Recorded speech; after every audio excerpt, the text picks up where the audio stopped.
So I think you're a very good communicator. You're also a very good negotiator. I've seen you live. I think both are very interrelated. Do you think you're a good communicator? And why or why not? Yeah, let's do that first. And then obviously the overarching question is, what makes a good communicator / negotiator? I think they go together. I think that's hard because it's funny. I was just negotiating a car lease today, and I don't think I'm that good of a negotiator because this guy just like mopped the floor with me. Yeah, but you don't give a shit about your car lease. That's why. Yeah, that's probably I've seen true. You negotiate things you care about, and you're good. No, that's probably true. So on the communications front, I feel that like. Plus, that guy's done the same fucking negotiation a million times. He's really good.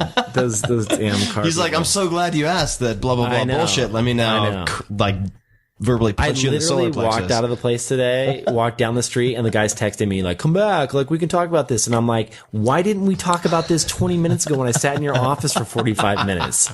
Like, he's like, oh, there's wiggle room now. And I'm like, how is there wasn't wiggle room 45 minutes ago? And you brought me that crappy coffee, and I'm like sitting there in the office sweating my ass off because it's hot. Anyway, it was just like, I wish I need to invent a new car startup because like there needs to be like straight, transparent, real talk, like no negotiation. I don't know. There's a lot of car companies out there, but communication wise, I feel that, I don't know that I appreciate the compliment, but I think for me, it's what people have said is that, I don't really, sometimes I get in trouble for this. I always did when I was doing PR at Digg, and I was like, I would just say whatever was the truth and not necessarily the best thing to say, but just really the honest thing. So like when we were having user revolts on our site, when I was running, Digg, it was this very social site. So we had like millions of users revolting against us online. Like, I would get in front of the camera and just be like, yeah, it sucks. Our servers are falling over. We're getting crushed right now. Blah, blah, blah. Yeah. And like, PR would be like, okay, you can kind of like say like this and like, you should word it like this next time. And it's like, I don't know, man. I think like a lot of that too. I suck at it. But that's the thing is like, because people don't trust you if you're reading off the script. Exactly. And that is an old like process, an old way of thinking. Like people nowadays can see right through that crap. And so like literally you have to tell the truth. I mean, it's like, you just have, whether it sucks or doesn't suck. Like, I got in trouble one time, another time when I was on stage, I was talking about our engineering problems at Digg. Who chastised you? This is board of directors, investors types? This was, this was like actually, so, I mean, well, I'm sharing some insider information here, but we had this like group on Facebook that was a bunch of ex-Digg employees. And,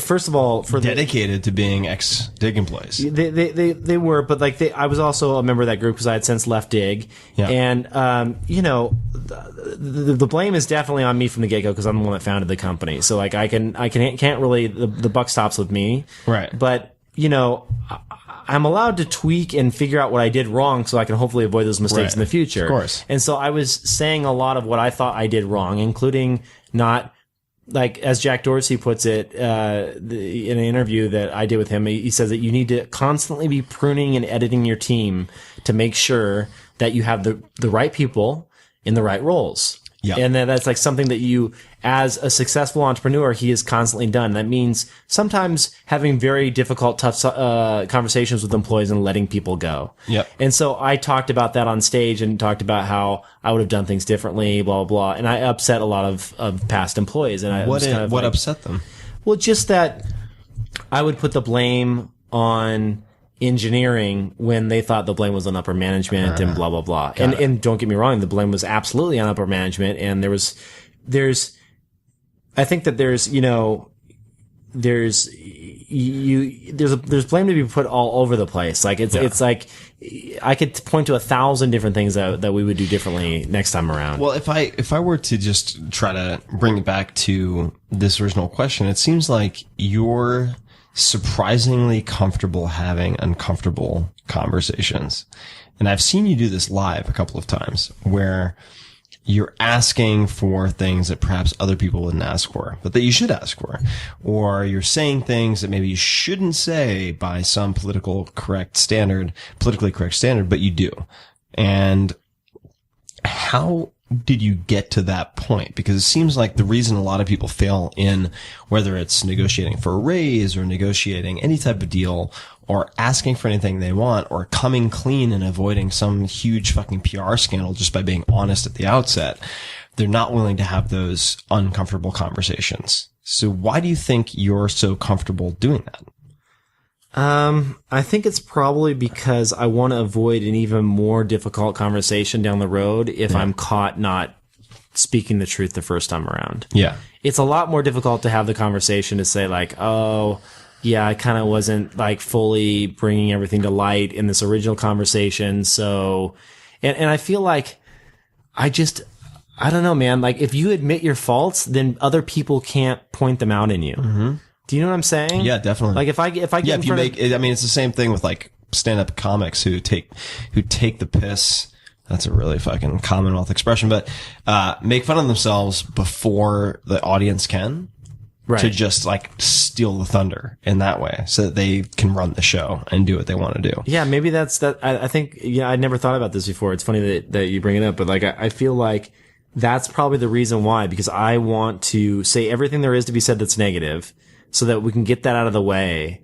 So I don't have to be ridiculed in some way. Like I think that at Digg, especially, we were under a lot of scrutiny all the time. Yeah. Because we had such a very vocal audience, like that was taking down sites and servers, and because we had so much traffic. Took down my server. First time my servers got taken down, I remember very clearly. It was in New York City, and I had this very odd blog post called "From Geek to Freak: How I Gained 34 Pounds of Muscle in 28 days." Yeah, that hit the Digg front page and took down my whole fucking site, and it was like a big deal, and that was a very important defining moment for me. I remember, Digg was extremely powerful for a very long time. Yeah, it was, and because of a lot of that, the press used to always love to like sit down with us and be like, what do you think about your audience? And like the fact that they make these types of comments about certain users, or there's a post about, certain ladies in bikinis and they hit the front page and it got all these clicks and all these men are saying these really crude things. Like, how does that make you feel? And I felt like I was always being hit with all of these kind of like, you suck, tell us why you don't suck questions, that I was just like, you know what?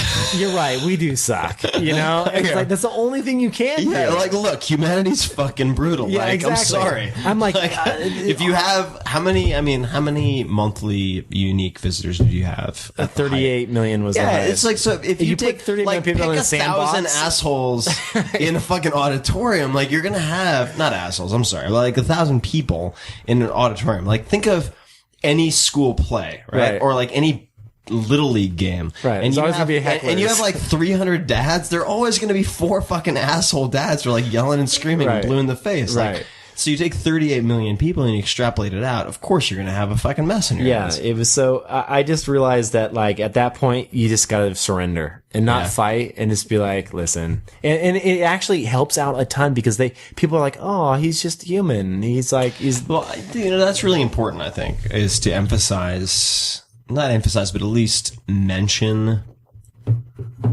the things you suck at as a way of qualifying.